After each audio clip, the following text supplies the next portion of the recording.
మరొకసారి ఆయన 2019 నుంచి జగన్ రెడ్డికి అమ్ముడైపోయాడు. అప్పుడేమో అనిపించాడు ఈ జగన్ రెడ్డి చిలక మాటలన్నీ లోకేష్ గారు మీరు ఎలక్షన్ ముందు నేను కూడా చెప్పడానికి కూడా ఇష్టం లేని మాటలు నా గౌరవ ముఖ్యమంత్రి నా గారికి వచ్చి లోకేష్ గారు ఇంకా అన్నిటికన్నా ముఖ్యం ఇవాళ రాజధాని అమరావతి. ఈ అమరావతి రాజధాని రాష్ట్రం అంతా కోరుకున్నాం. ఈ ఎలక్షన్ ముందు ఈ ప్రభుత్వం చేసిన ప్రచారం ఏంటి? నేను ఆ రోజే చంద్రబాబు చెప్పా అమరావతి అవసరంలా, అమరావతి ఎందుకు అని ఈ ప్రభుత్వుడు అన్ని మీడియా హౌస్లోనూ రికార్డింగ్లు ఉన్నాయి. ఇవంటే వీళ్ళకి ఏంటంటే రాష్ట్రాన్ని చెడగొట్టాలి, జగన్ రెడ్డి లాగా మాయ మాటలు చెప్పుకోవాలి, రాష్ట్రాన్ని చెడగొట్టాలి, రాష్ట్రానికి పరిశ్రమలు రాకూడదు, రాష్ట్రంలో వాళ్ళు చేసిన స్కామ్లన్నీ ఎదుటి మొదలు రుద్దటం. వీళ్ళందరూ కూడా ఈ దొంగలందరి ఒకటే దీనికి సంబంధించిన దొంగలు. ఈ దొంగలు ఈ జగన్ రెడ్డి నీకు దమ్ము ధైర్యం ఉంటే నాతో ప్రెస్ మీట్కి రా. నువ్వు ఎమ్మెల్యేవే కదా, నేను ఎంపీని, నువ్వు తెలుసలేదు, నువ్వు నాతో ప్రెస్ మీట్కి రా తప్పకుండా. అంతేగాని ఈ దొంగలందరినీ పక్కన చేసుకుని హైదరాబాద్లో 5గురితో రహస్య సమావేశాలు పెట్టి దాన్ని మళ్ళా దొంగలు పెట్టి కేసును డైవర్ట్ చేద్దామని అనుకోవద్దు. నాదంతా పబ్లిక్ డొమైన్లో ఉంది, ఏదన్నా మీరు తెలుసుకోండి. నాకు పబ్లిక్ డొమైన్లో లేని వ్యక్తి కాదు. రెండోది కూడా ఎలక్షన్ ముందు ఈ ఆరోపణలన్నీ ఇప్పుడు చేయలేదు. మీకు అందరికీ ఎలక్షన్ ముందు ప్రెస్ మీట్ పెట్టి బుక్ ఇచ్చాడు. ఈ బుక్లో ఇవన్నీ కూడా ఉన్నాయి. ఈ బుక్లో ఉన్న వాటిని చూసే ప్రజలు అసహించుకుని 3 లక్షల మెజార్టీ నాకు ఇచ్చారు. మళ్ళీ దాన్ని పుంకాలుగా ఒకటి సోషల్ మీడియాలో అవుతున్నాడు. ఈ సోషల్ మీడియాలో కూడా వీడు వాడే భాష మీరే చూశారు. ఎవరైతే ఆదర్శంగా తీసుకుంటారో అక్కడ హిందువులు రామ అంటారు, ముస్లింలు అల్లా అంటారు, క్రైస్తవులు జయకృష్ణ అంటారు, దొంగలు ఏమంటారు గజ దొంగల పేరులో, చార్లెస్ సావరాజులో, పోలం దేవి పేరులో, ఇక్కడ పోలం కూడా సామాజిక సేవ చేసింది. ఇంకా నయం ఇట్లాంటి పేర్లు పద్దాకా రామ అంటే పుణ్యం వస్తుంది అనుకుంటారు. దొంగలందరూ ఏం చేస్తూ ఉంటారు? దొంగలు తప్పకుండా చార్లెస్ సావరాజు పేరు తెలుసుకుని మాకు పుణ్యం వచ్చింది అనుకుంటారు. కాబట్టి వీళ్ళందరూ దొంగలందరూ ఒకటే. నేను ఏ రోజు కూడా అతని మీద మీరు చూసారు, నేను ఎంపీ అయినా కానీ నేను ఎంపీ కాకుండా కానీ ఏ రోజు కూడా నేను చండాలమైన భాష మాట్లాడలేదు, నేను విలేకరులు చండాలంగా మాట్లాడలేదు, నేను రాజకీయ నాయకులు చండాలంగా మాట్లాడలేదు.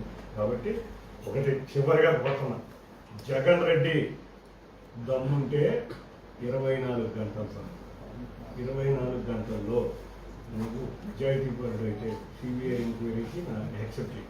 నేను లెటర్ ఇచ్చాను, నువ్వు కూడా లెటర్ సిబిఐ ఎంక్వైరీ చేయమని తెప్పించి సిబిఐ ఎంక్వైరీ చేయించుకుంటారు. ప్రతిపక్ష నువ్వు ముందు ముఖ్యమంత్రి కదా, నా లెటర్ కన్నా నీకు చాలా పవర్ఫుల్ ఉంటుంది అక్కడ. నువ్వు అన్ని వ్యవస్థలు నీకు తెలిసినాయి కదా, అన్ని కేసులు నేర్చుకున్నాడు కదా. కాకపోతే ఇవాళ రాష్ట్ర ప్రజలందరూ గమనించాలి, ఈ దొంగలు కేసుని డైవర్ట్ చేయబోతున్నారు. ఈ డైవర్షన్ పాలిటిక్స్ మేము రచుకోలేదు.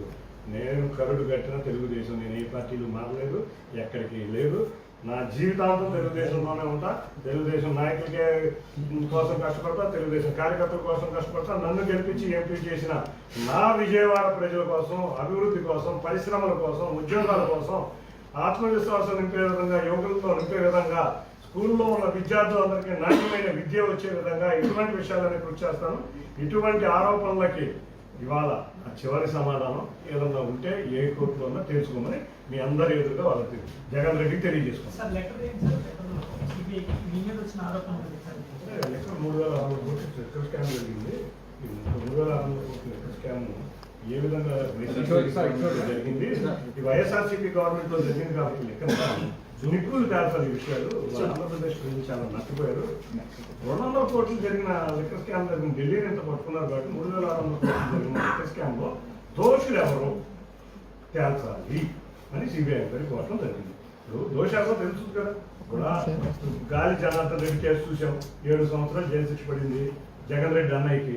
తమ్ముడికి మరి 14 సంవత్సరాలు పడుతూ 20 సంవత్సరాలు 14 సంవత్సరాలు ఏమో మన కేసులు పడవచ్చు. కొత్తగా వచ్చిన ఈ ఏపీఎస్సీ పేపర్లు, లెక్కర్ స్కామ్, శాండ్ స్కామ్, ఈ జగన్ రెడ్డి జమానాలో జరిగిన ఈ స్కామ్లన్నిటికీ అప్పుడు ఎంపీగా ఉన్న ఈ పాలేరు కూడా షేర్లు ఉన్నాయి కాబట్టి అప్పుడు మాట్లాడకుండా ఇవాళ బోర్డు చేసే కార్యక్రమం చేస్తారు.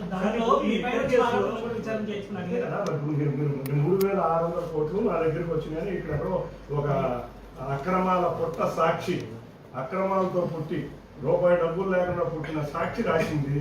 అందుకే కదా ఏ రోజు లెక్క స్కామ్ గురించి పేపర్లో రాయడం చూసారా సాక్షి? ఏ రోజు రాయదు. ఎవరినో గొడ్డగా ఏదో సినిమా నీకు దొరికిందంటే 3600 కోట్లు అని మరి మద్యం కేసులో కేసు లేని చిన్ని దంపతులు, నేను కూడా మా లెక్కను కూడా పెట్టారు. దంపతులు అంటే వాళ్ళకి అలవాటు కదా, దంపతులు చేస్తారు కదా ఏదైనా, కాబట్టి దంపతులు కూడా పెడతారు. కాబట్టి దంపతులు విచారించారు. నేను దానికి అన్నాను కాబట్టి నేను కూడా అదే రాశాను. 3,400 కోట్లు ఎవరైతే చేసినప్పుడు నాకు తెలియదు కదా, సాక్షులు 7 అన్ని దర్యాప్తు సంస్థలని ఒకే పేరు చూపిస్తున్నాయి. నేను ఎలా మా చంద్రబాబు నాయుడు గారు ఆ రోజు వివేక హత్య కేసు సమయంలో అంటే ఏం జరిగిందో అని ఆలోచించారు. ఇమీడియట్ కోరుతున్నా నేను అనుకోండి, నేను ఎవడైతే తెలుస్తాడు కదా, నేను కోరుతున్నా. నేను అది